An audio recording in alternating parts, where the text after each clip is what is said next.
Retreat for Healing. Renungan diinspirasi dari kitab 1 Makabe 6 ayat 1 sampai dengan 13.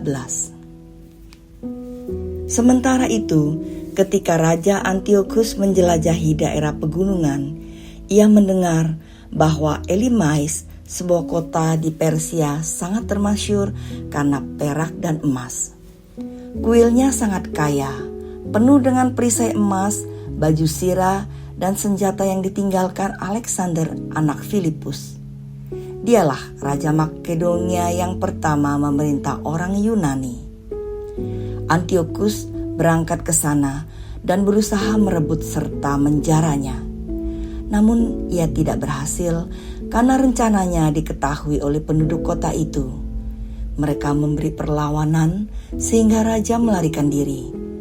Dengan hati yang sangat terpukul, ia kembali ke Babel. Kemudian datanglah seseorang ke Persia memberitahu raja bahwa pasukannya yang memasuki tanah Yehuda sudah dipukul mundur.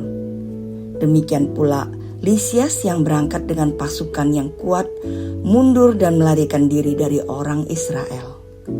Ternyata orang Israel bertambah kuat karena senjata, harta benda, dan banyak jarahan dari pasukan yang telah mereka musnahkan. Mereka juga telah meruntuhkan berhala kekejian yang didirikan raja di atas mezbah di Yerusalem. Mereka memagari tempat kudus dengan tembok yang tinggi seperti sebelumnya. Begitu juga dengan Bet-Syur, kota raja. Mendengar berita itu, raja terkejut dan sangat terguncang. Karena begitu kecewa, ia jatuh sakit dan berbaring di tempat tidurnya. Ternyata semua tidak terjadi seperti yang direncanakannya. Berhari-hari ia terbaring sebab kekecewaan besar melandanya. Sadar bahwa ia akan mati, ia memanggil semua sahabatnya dan berkata kepada mereka, "Rasa kantukku menjauh dari mataku. Hatiku resah karena cemas. Dalam hati aku berkata, betapa beratnya kesusahan yang kualami.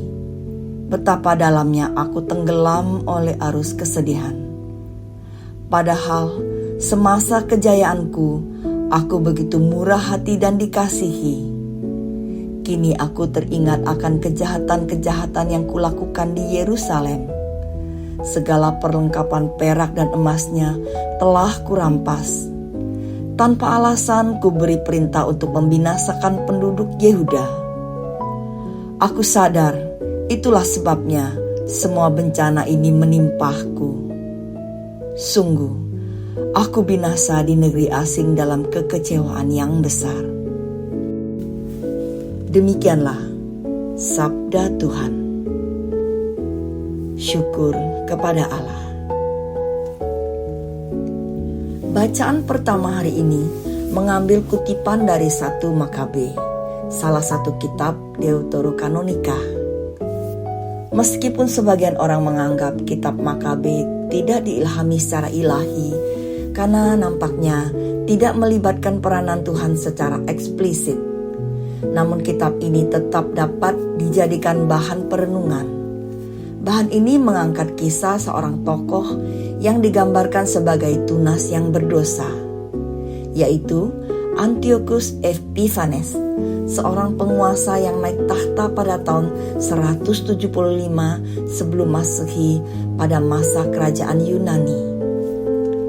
Selama masa pemerintahannya, Antiochus dikenal sangat kejam dan jahat. Ia menyerang dan menjarah bait suci, merampas harta benda serta perlengkapan yang berharga, dan melakukan pembunuhan keji yang menewaskan banyak orang Israel. Namun, di balik semua keberhasilannya, ia juga mengalami kegagalan. Salah satunya ketika mencoba menaklukkan kota Elimais di Persia. Kegagalan ini ditambah dengan kegagalan pasukannya dalam merebut kota milik orang Israel, membuat Antiochus sangat bersedih hingga jatuh sakit. Yang menarik justru dalam kondisi inilah ia memiliki banyak waktu untuk merenungkan hidupnya. Ia melakukan kilas balik atas perjalanan hidupnya. Segala keberhasilan dan pujian yang diterimanya tidak mendatangkan kebahagiaan atau kepuasan sejati. Ia mulai menyelami perasaannya dan menyadari bahwa kesesakan batin yang ia alami merupakan akibat dari perbuatan-perbuatan jahatnya. Ia pun menyesali segala kejahatan yang dibuatnya sebelum meninggal. Banyak dari kita, termasuk saya sendiri, seringkali tidak menyediakan waktu untuk melakukan retreat. Retreat yang berarti menarik diri dari rutinitas dan merefleksikan hidup. Setiap hari dalam kesibukan pada waktu siang dan kelelahan pada malam tiba membuat saya lupa untuk memeriksa jurnal harian kehidupan saya.